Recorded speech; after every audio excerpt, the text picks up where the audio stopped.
1992 was a time when Street Fighter dominated the fighting versus genre.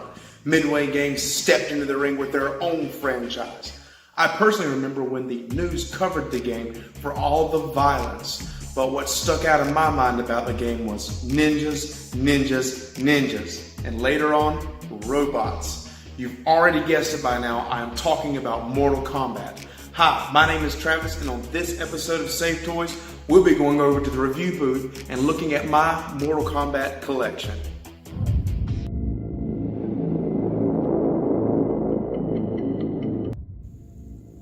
So we're live here at the review booth to see my Mortal Kombat collection.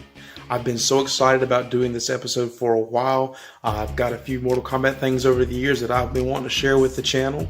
I will say before I get started that I did have Mortal Kombat 1 and 3 for Sega Genesis, and I recently sold them, but I kept my most favorite entry in the franchise. So without any further ado, let's get started. The first thing I want to point out is my 2015 SDCC Translucent Sub-Zero by Mezco Toys. And I love Mezco action figures. Just a quick plug for them. I think they're the best on the market.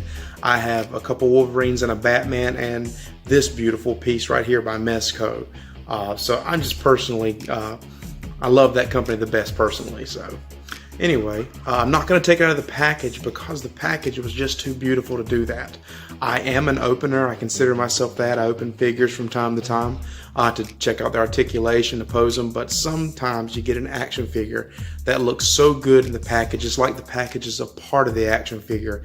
This is one of those cases. So let's look at, there's a quick bio and there's a picture of the figure that's painted in with his weapons, alternate hands there. You can pause the video right now and read that quick bio, although I'm sure if you're watching this video, you know the history of Sub-Zero, both him and his brother. But look at the spare hands there and the weapons. This is just a great piece. I actually got it for my birthday this past year, and just a great piece. Now, let's see if I can set you there. As you can see on the spinning display, I've got my 1994 Sub-Zero.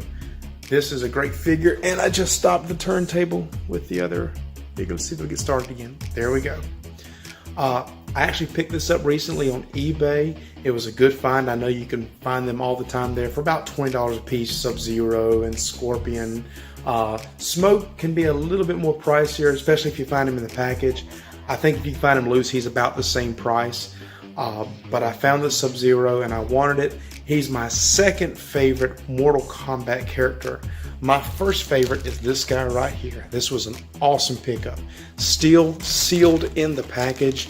This reptile, which is my favorite character in the Mortal Kombat franchise, I actually picked him up. He came with a boat years ago. They never sold this figure by itself carted in a pack. You could only get it with a Mortal Kombat G.I. Joe line boat.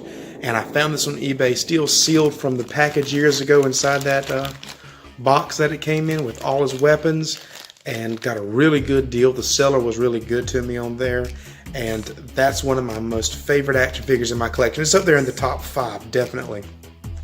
Moving on, my favorite game in the franchise and of all times is Mortal Kombat 2. I actually have this on a portable Sega that I have in the Nerd Cave. I had 1 and 3, and I sold them recently when I sold my Sega, but there was no way I was getting rid of this game. And years ago when I got it, I picked this up off of eBay. It's the official player guide for it. It is tattered. It was that way when I got it, but it helped me through many of fighting in that game. I wanted to briefly cover the movies. This is Mortal Kombat 1 and this is Mortal Kombat Annihilation. For a video game movie, Mortal Kombat was a decent movie. It's nothing spectacular, and if you're not a fan of the games, you're probably not going to be interested in watching it, but I liked it. Annihilation, on the other hand, is a different story. I have this because I wanted to collect both of them. You know, I'm a little bit of a completist about that, but the movie itself is pretty much a pass. Even if you're a hardened Mortal Kombat fan, you could probably live your life without seeing this. So that's my Mortal Kombat collection. Meet me over at the Nerd Cave and we'll wrap this episode up. See you there. And just like that, another episode of Save Toys has come and gone. I don't know whether to be sad about this episode leaving or excited about the upcoming episode next week. Let us know what you think in the comments below here at YouTube. Like and subscribe to the channel here at YouTube because that helps the channel grow. We're up to 60 subscribers and we're so thankful for every single one of you guys. Also, hit the notification bell so you can know every time I upload some Save Toys goodness. And until next time, if you like it, collect it.